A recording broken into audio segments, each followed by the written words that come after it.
Pisces, Pisces, Pisces. Welcome po sa Scorp's World Tarot.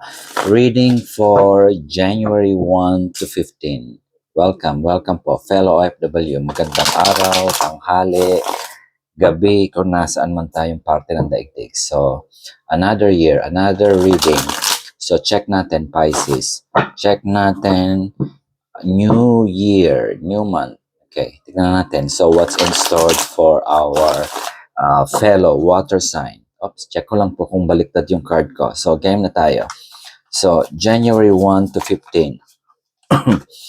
Tignan po natin yung storyboard ni Cancer. Ay, Pisces, Pisces. Why did I say Cancer? Pisces, Pisces, yeah? Pisces, Pisces, Pisces.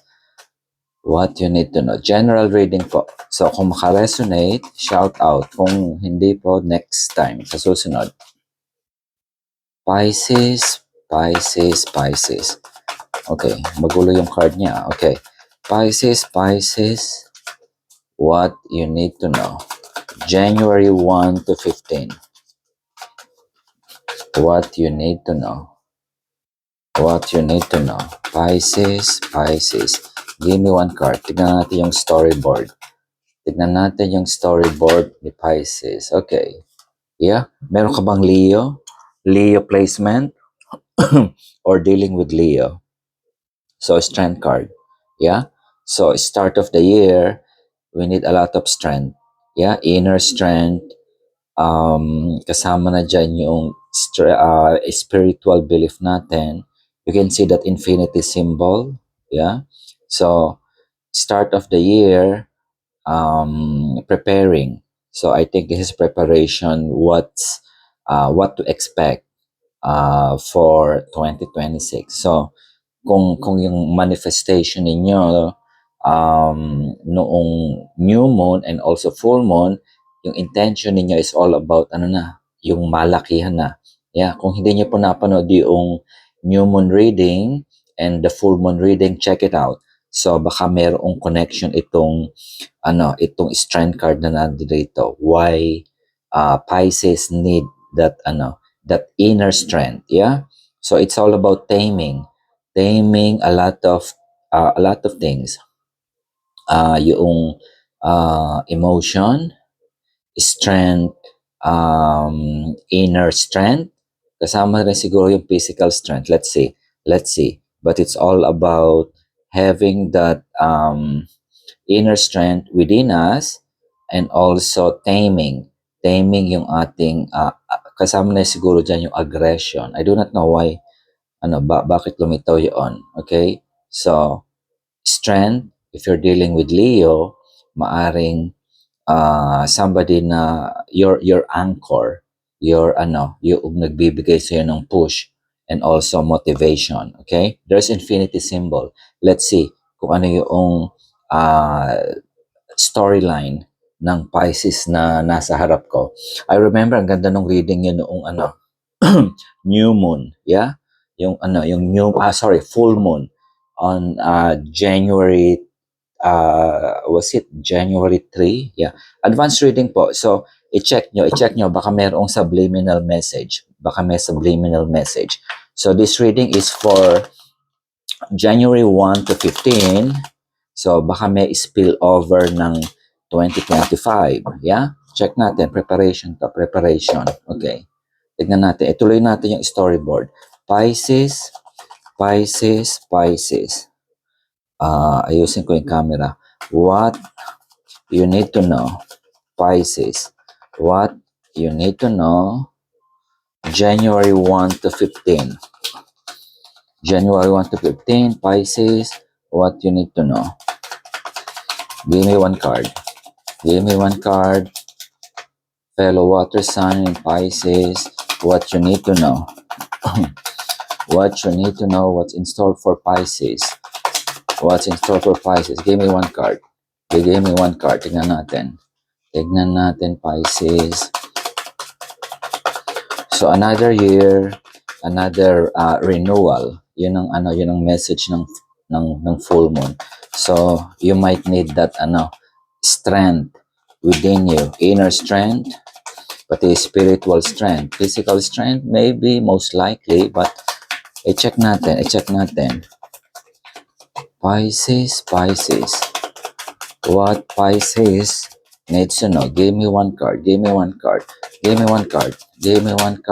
natin. What Pisces need to know? What Pisces need to know? Give me one card. One card lang. One card. One card.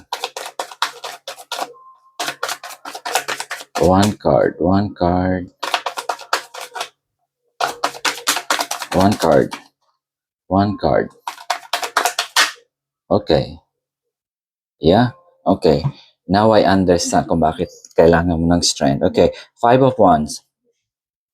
These are energy all over the place.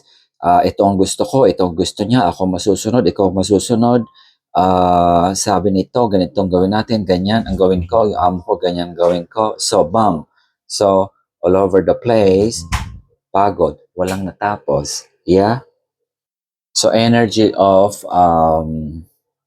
miscommunication at saka yung energy is all over the place. So, it requires a lot of strength. Yeah?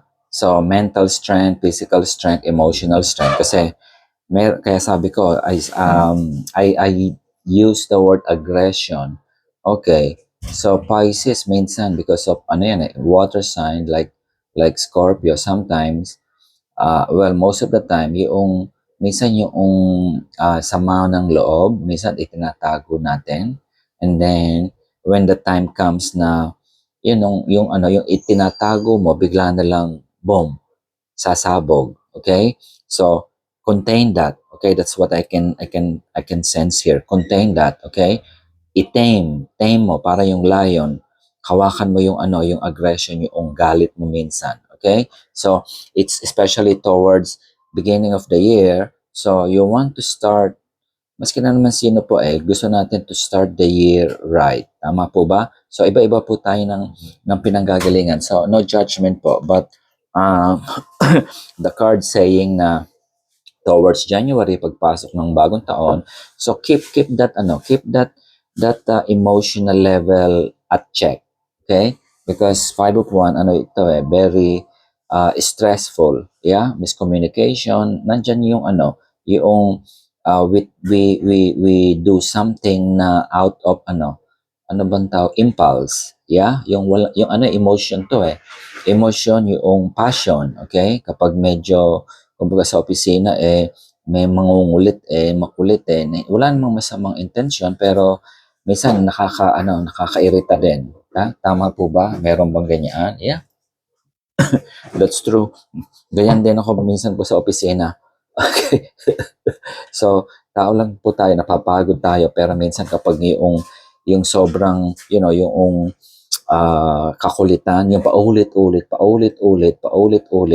na inutos sa'yo, na gagawin mo naman, or inutos mo na walang reaction, walang response, walang acknowledgement na pakitapos mo naman ito at kailangan na. Halimbawa, yung ganun tipo na paulit-ulit, umabot ng 1 linggo, umabot ng 2 linggo, umabot ng 1 buwan, minessage mo na and everything, pero wala pa rin nangyayari, walang acknowledgement, what's happening.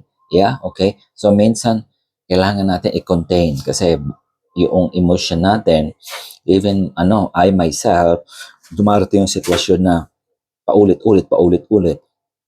Tapos, hindi naman nagsasabi o hindi naman nakikipag-communicate, hindi mo alam kung saan ka lulugar. Yeah? So, yan ang energy po ng 5 of Wands. Yeah? Okay, tuloy natin yung storyboard. January 1 to 15, Pisces. Okay? What else you need to know? Okay, start ng new year, so start fresh, and also yung mga something learning lesson or your precaution. Okay, so give me message, additional message. Give me blind spot. Pisces. Okay. Medyo wala sa mood si Pisces. Itong nasa harap na Pisces na nasa harapan ko ngayon. Okay, Pisces. Give me blind spot. Kailangan niya ng strength, kailangan niya ng to contain the emotion, aggression, yung galit, yung minsan, okay? Kasi maraming miscommunication, okay? It's a precaution. Okay. Pisces, give me message. Okay. Blind spot. Give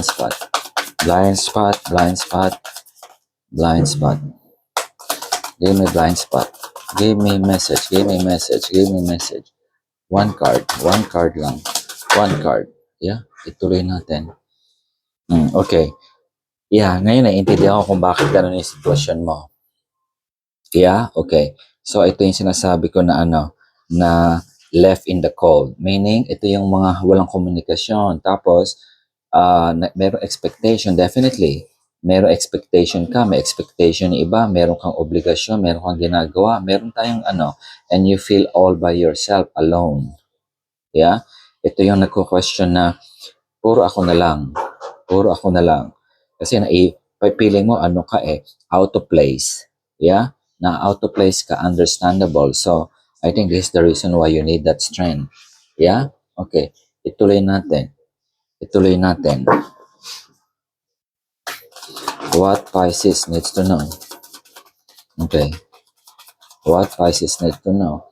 I-check nyo po yung full moon and new moon reading. Baka mayroong spillover kung makarelate po kayo. I-apply natin sa yung sitwasyon natin sa buhay. Iba-iba po kasi tayo ng pinanggagalingan. So, Pisces, give me blind spot. Bigyan natin ng magandang reading si Pisces. Yeah, okay.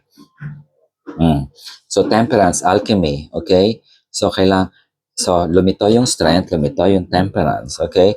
Parehong nag-alchemy to, okay? Believe in infinite possibilities, yeah? So, lahat ng problema may solusyon, lahat ng pangangailangan merong ano ba tawag dito, makakamit mo, okay? Lahat ng hinihingi mo, makakamit mo. Walang labis, walang kulang. Infinity. Yes, gipit sa pera, darating at darating na you're gonna get that. Walang trabaho, darating at darating ang timing na you're gonna get that.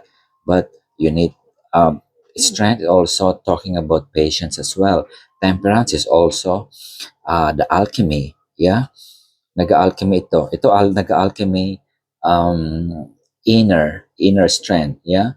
So, yung temper mo, once na makontain mo yan, yung tendency is, hindi ka makakasakit. At the end of the day, hindi mo rin masasak, hindi ka you won't hurt yourself eventually.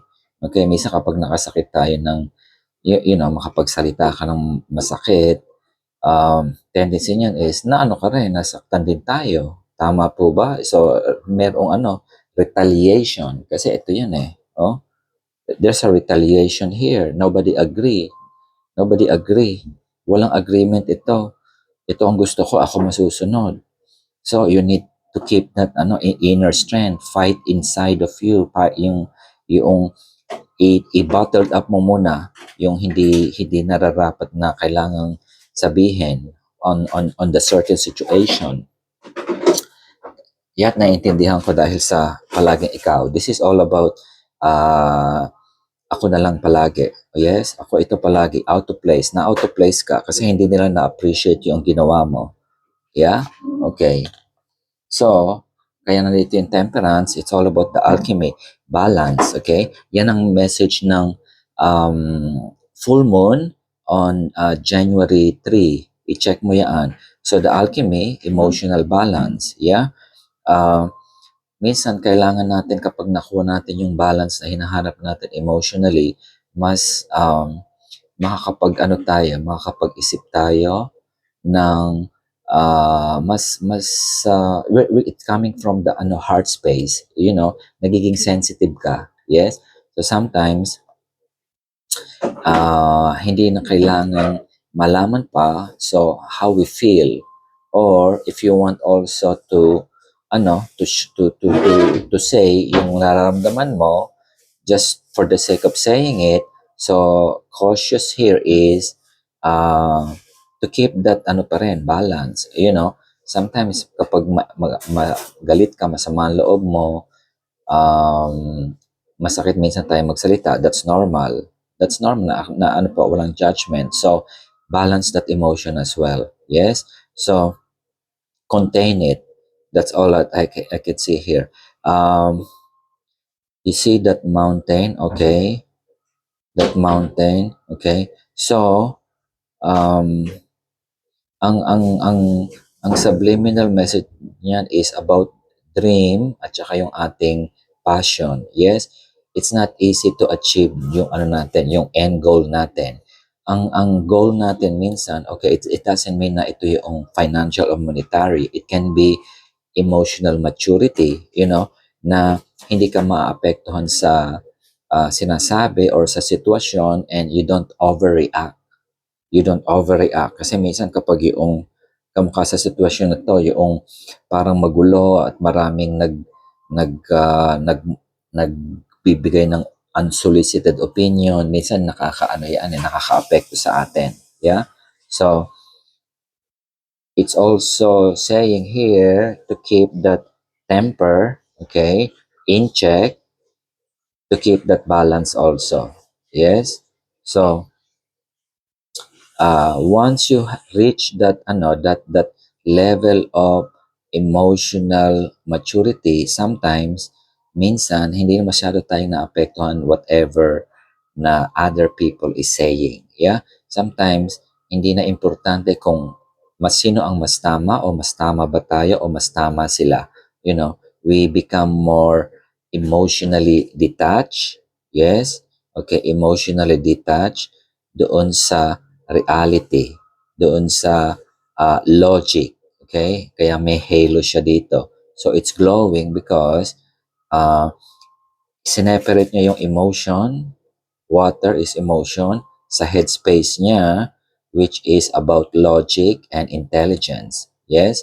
Okay. So emotion, water, balance, there is exchange. Yeah? So, yung exchange ng connection at ng emotion should always be balanced. Yes?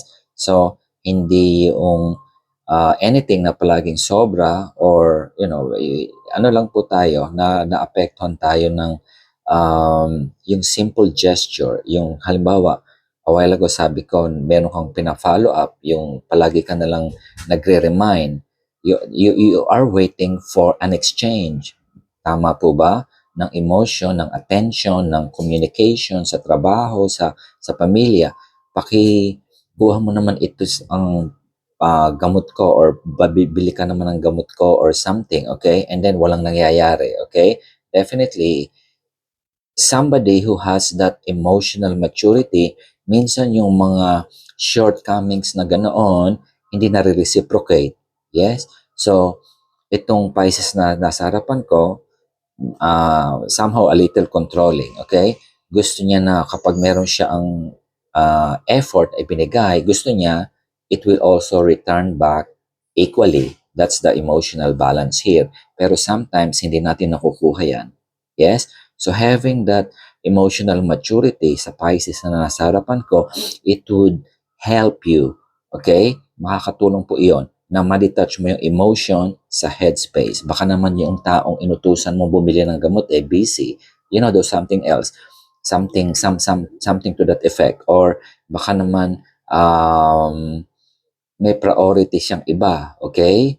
Or some reason. Okay? Once you have that logical space on your head, ma-detach mo emotional mo, you're gonna have that balance inside of you. So that's the strength na nakikita ko rito. Internal work po. Okay? So, yeah, sana make sense yung yung explanation ko. So, you need a lot of those towards January 1 and 15. Okay? So, meron kang card dito na 5 of Wands. Okay? Ano po ito? It is a very exhausting type of energy, 5 of Wands.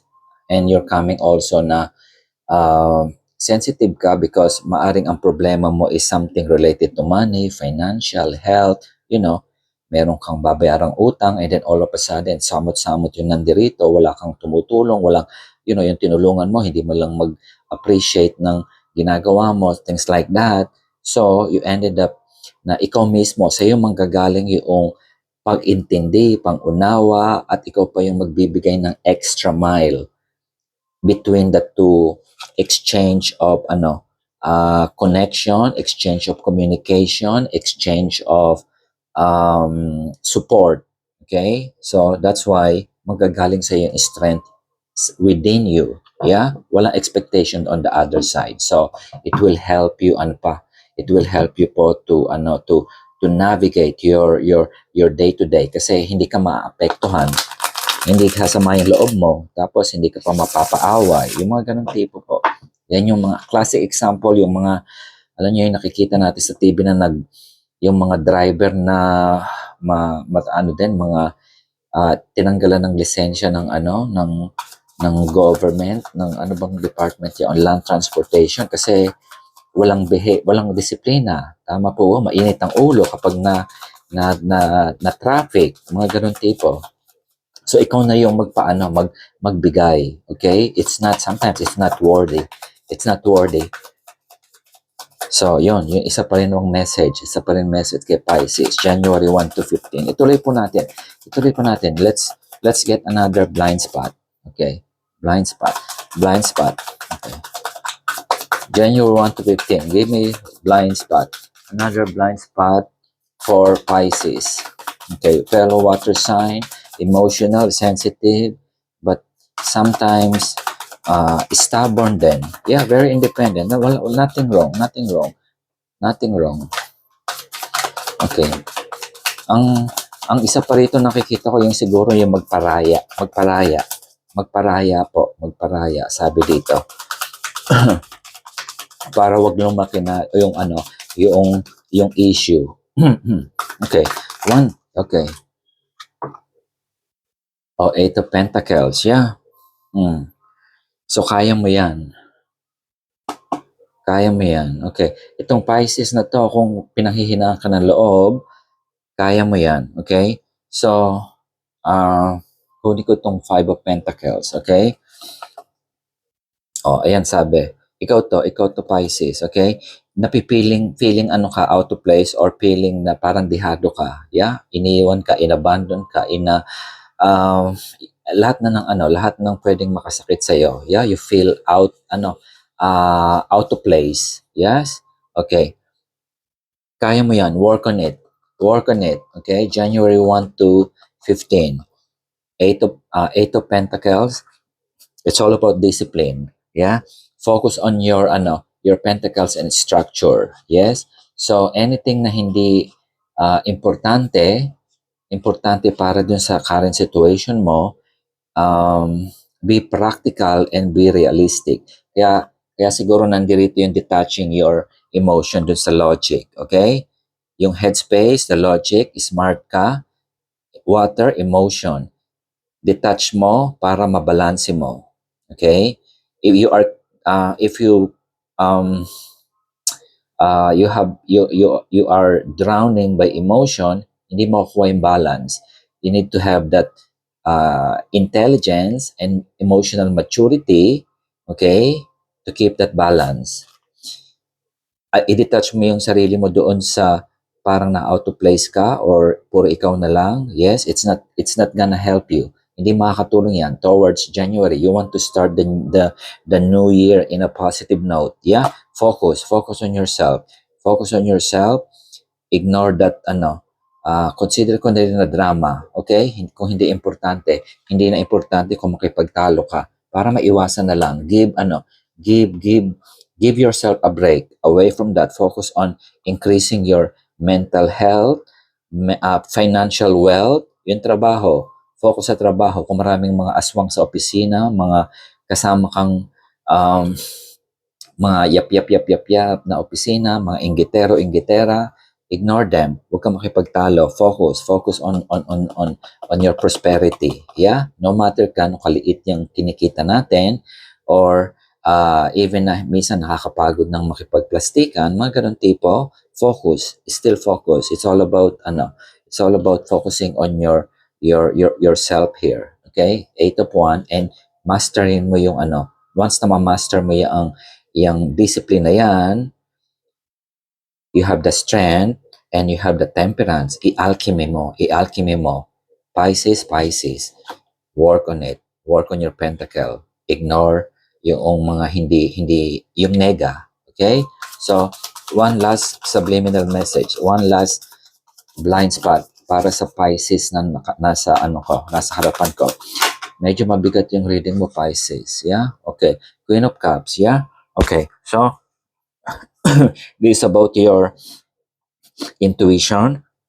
If you're dealing with water sign, Scorpio, Pisces, or Cancer, okay, kamukha ba yung water sign, connect with them. Siguro, okay, go sa the nearest beach, get out. Get out if you need to clear your head. Connect to yourself emotionally. Okay? I think that's also part of the advice ng strength card sa'yo. Okay? So, again, tao lang po tayo, naapektuhan tayo sa sitwasyon. There's nothing wrong. Okay? Pero may pumasok sa isip ko, kung gusto mong umiyak, iyakan mo sa malayong lugar na the other people doesn't need to know. Okay? Get away. Get away na maski na mag-isa ka lang. Or connect with fellow water sign na pwede mong maging anchor emotionally. Okay? That's one other message for you. Kuha pa ako ng isa. I just want to see the outcome. Okay, kuha pa ako ng isa. Okay. I'll use this one. Okay. One last message. Pisces. Ang ganda ng reading mo last, yung full moon. Alam ko yung dream mo is very big. Okay. If it's related to this one, kasi iba-iba po tayo ng sitwasyon. Hindi, you know, we have big dreams and big plans, pero minsan affected tayo sa situation ng family, lumipad. Okay. Queen of Wands. Okay. This is about alchemy as well. Yung power na sa'yo. Yeah? Erase mo yung Ace of Wands. Hawak mo. The power is inside you. Keep that inspiration burning. You have 2 major arcana here, major shift. Yung inner work mo, it's gonna help you to succeed. It's gonna help you succeed and to win. Okay?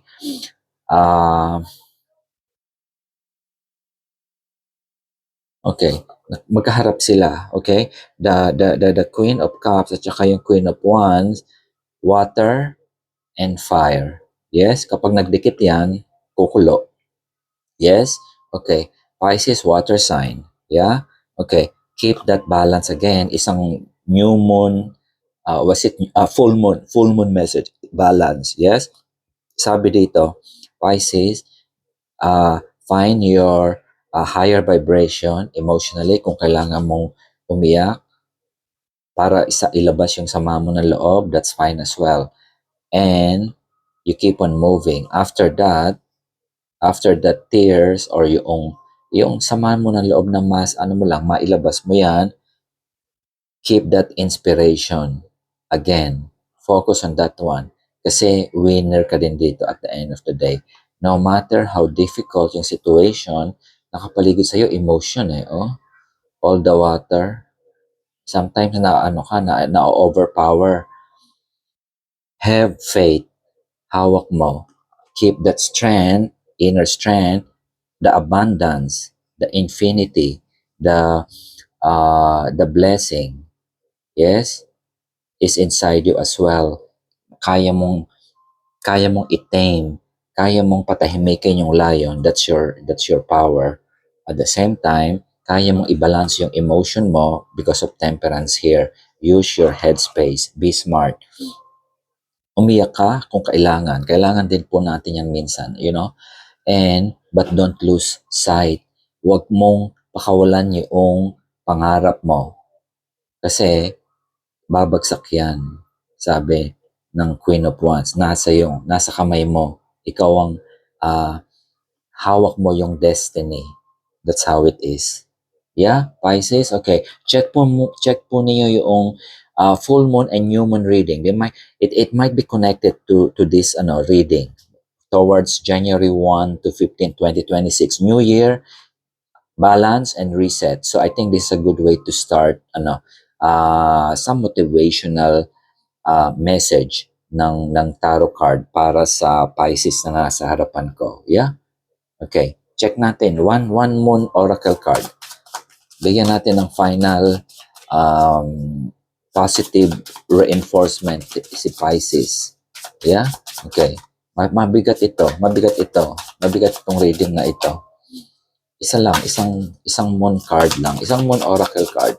Okay, Pisces, one moon oracle. Yeah, okay. Cow, okay. A new beginning or even a new life may be blooming. Yeah, okay. So, ilan na yung na-pick up ko na ito. Okay, everybody's starting fresh, new beginning. Yeah, maaring new beginning sa trabaho, sa family, or sa perspective.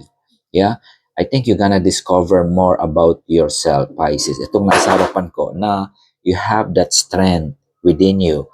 And dahil kaya mong batukan yung leon, tatahimik yan. Yeah, and your inner strength is very strong here. Keep it up. Separate mo yung balance mo, water, emotion, at saka yung intelligence mo. Kung kailangan mong ilabas yung sama ng loob mo sa fellow water sign, go for it. Kung meron kang ka-connection, nasa kamay mo yung swerte.